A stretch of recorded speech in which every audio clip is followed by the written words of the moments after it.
Focus.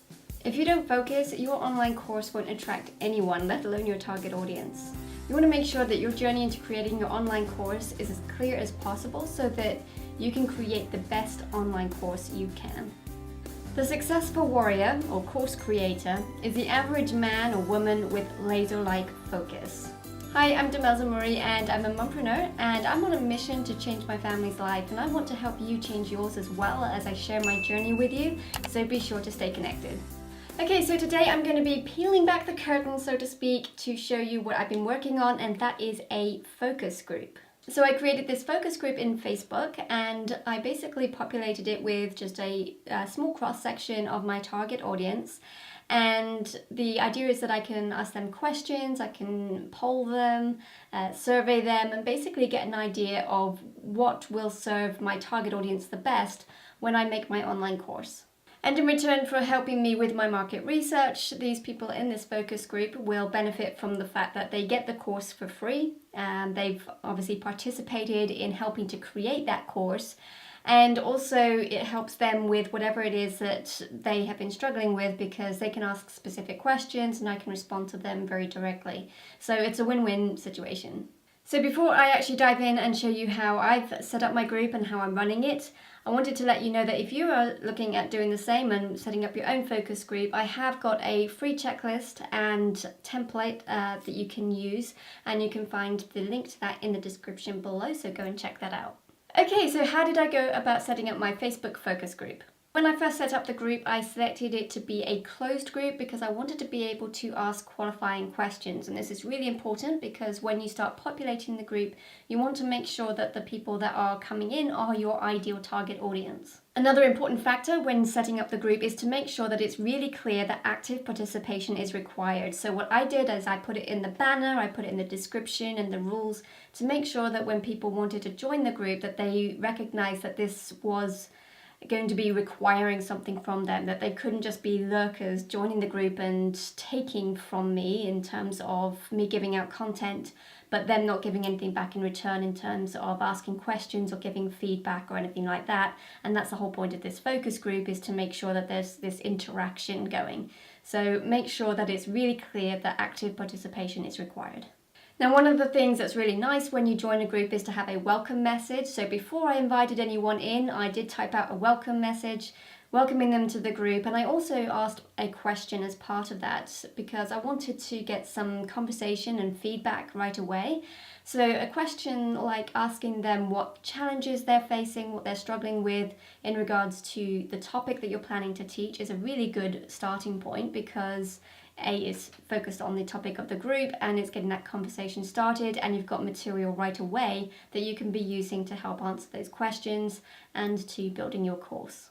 So when it comes to populating your focus group, you want to make sure you find your target audience and you want to consider where they might be. So think about which Facebook groups they might be in already, and then go to those Facebook groups, and if you're not already a member yourself, then join them.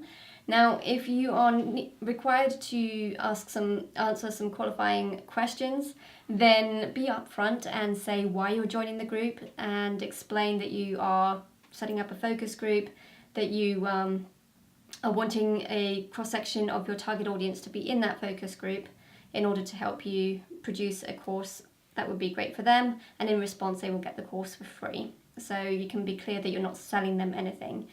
And if you get let into that group, then you've got a green light to go ahead and post that invitation in the group.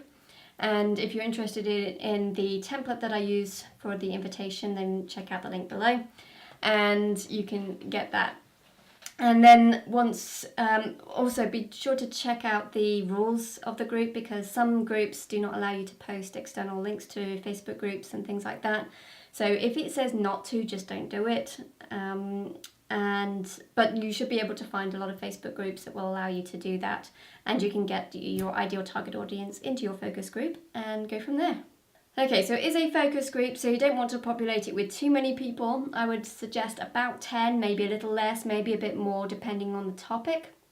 But basically, you want to make sure that you have enough people in there to know that you are addressing the needs that the target audience has by answering the questions, and you'll notice maybe a pattern or a trend if there's a few people in there. But you don't want to have so many people in there that you're just giving away all that free content to people who would potentially buy it, but also diluting the whole experience of the focus group. Now, once you've filled your group with the amount of people that you want in there, you want to close the group. So you can either make it a secret group so that it can't be found on Facebook, or you can just update the description and say that this group is now closed to new members. The benefit of doing that is that people may still apply.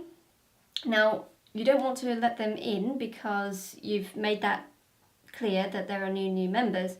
But by them applying, you also can see if they've answered the questions. You get the benefit from them asking those qualifying questions, answering them. And then you also benefit from any additional information that they provide, including just the fact that they're obviously interested in the course or the topic, and these are people that you can market to later. Okay, so now that your group is filled with your target audience, here are some suggestions of how you can make the group work for you. Facebook Lives. Okay, so I know that Facebook Lives can feel really awkward, especially if you're not used to doing them, and I know for myself, I felt really awkward the first few times I've been doing the Facebook Live, so I totally understand, but it is a good way for you to build that connection with your target audience. So your focus group, they don't know who you are, this is a great opportunity for them to get to know you a little bit. And you can use it to orient them to the group, so you can share what the focus is, what your goals are, what you're wanting to accomplish, what to expect, all of these kind of things. You can share that in a Facebook Live right at the beginning of the group once your people are in there. Now, if you know when they are likely to be online, you can maybe schedule it so that more people are online with you and live and interacting, which is always nice, and you can have a discussion going actually through the live. If you can't do that, remember it can be posted on your timeline afterwards for people to review later. But because of that, I also recommend being very concise and to the point and not rambling. So make sure you have notes on what you want to share, what you want to ask or convey. Make sure that that is in mind so that you're not rambling and wasting a lot of their time, because their time is precious.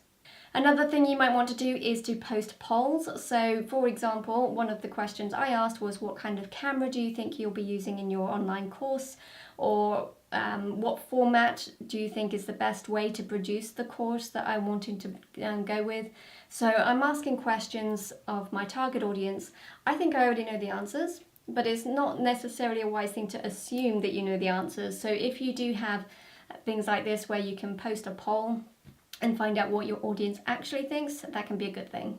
Another thing I would recommend is using files, and I've got a couple of templates. You can find them using the link below, and they would be a customer avatar survey. So basically you send this out to the people in the group, and it's posted as a file, and then you let them know about it and ask them to basically answer the questions. That gives you an opportunity to get to know them a little bit, but specifically so that you can compile any similarities between the different individuals to come up with a customer avatar that basically encompasses the kind of person that you are reaching out to. Because it's personal information, I did say that if you don't feel comfortable answering any of the questions, then feel free to skip them, but I also said that the more information that they could give me, the better, because then I can better serve my target audience. Another file that I would include in that section is your course outline, and this gives you an opportunity to get feedback on your course proposal before you actually record anything, which will save you a lot of time. It gives your members an opportunity to give some input, which is the whole purpose, and they can look at it and say, I'm not interested in this section, this isn't what I'm looking for. Or they could say, what I am looking for isn't here, and what about this, and ask you some questions. And this gives you an opportunity to create a course outline that meets the needs of your customer avatar and serves your target audience in the best way possible. Now be sure to interact with your group, make sure you answer their questions when they come up, ask them questions, and make sure it's a really positive community, because these people may not be paying you and giving you monetary profit, but they are so valuable, and you really want to nurture that relationship with them, because they're the ones that are helping you to produce a course that is going to be super quality, because it's going to be what your target audience is going to want. they are investing their time in helping you make that course. They're the ones that are going to be your loyal tribe because you've built that know, like, and trust factor. They're the ones that are going to be able to provide those good reviews for you that you can use to help promote your course when you're launching. So really appreciate them and value them for the input that they are giving you. Okay, so as you're producing your course, you want to do it in stages. So you want to maybe just produce the first couple of videos or the first module or something like that, then post that online for your members to see and give their feedback, because if there is a problem with it or they are seeing something that you could improve on, then you can make those improvements and adjustments for the rest of the course. And if necessary, all you have to do is repeat the first couple of videos rather than the entire course. So it's going to save you a lot of time, and it's going to give you that encouragement along the way to make sure that you are on track for doing the best course that you can. Okay, so once your course is complete, you're going to want to get reviews and testimonials. And if you're upfront about this right at the beginning of the focus group, that this is what you're going to want at the end when the course is ready, then it won't come as any surprise when you start asking them for feedback, and they can give you feedback on you as a teacher, on the course itself, or anything else that's relevant that you can then use in your promotional materials and in your course launch, because we know that word of mouth and testimonials and reviews give a lot more credibility to something when somebody's looking to purchase. So if they have enjoyed the course and they've enjoyed the process, they enjoy you, then I'm sure they're going to be happy to do whatever they can to let other people know about you and the course so that they can benefit from it as well. So they may even also have podcasts or blogs or YouTube channels themselves and would be happy to promote you in their circle of influence. So consider all these things when you come to finishing your course, and ultimately the focus group will probably dissolve at that point, but keep those relationships and really appreciate them for all their feedback as well. Okay, wow, so that was a deep dive into focus groups. I hope that all made sense for you. And if you are interested in starting your own Facebook focus group, then be sure to check out the link below, because I do have a checklist there of how to get things started and some templates as well that you can use. Some things I've already suggested in this video, for example. And you can use that to start your own Facebook group as well. Okay, so how did I go about setting up my Facebook focus group? Try and say that all the time. Okay, so how did I go about setting up my focus group? Okay, so how did I go about setting up my Facebook focus group?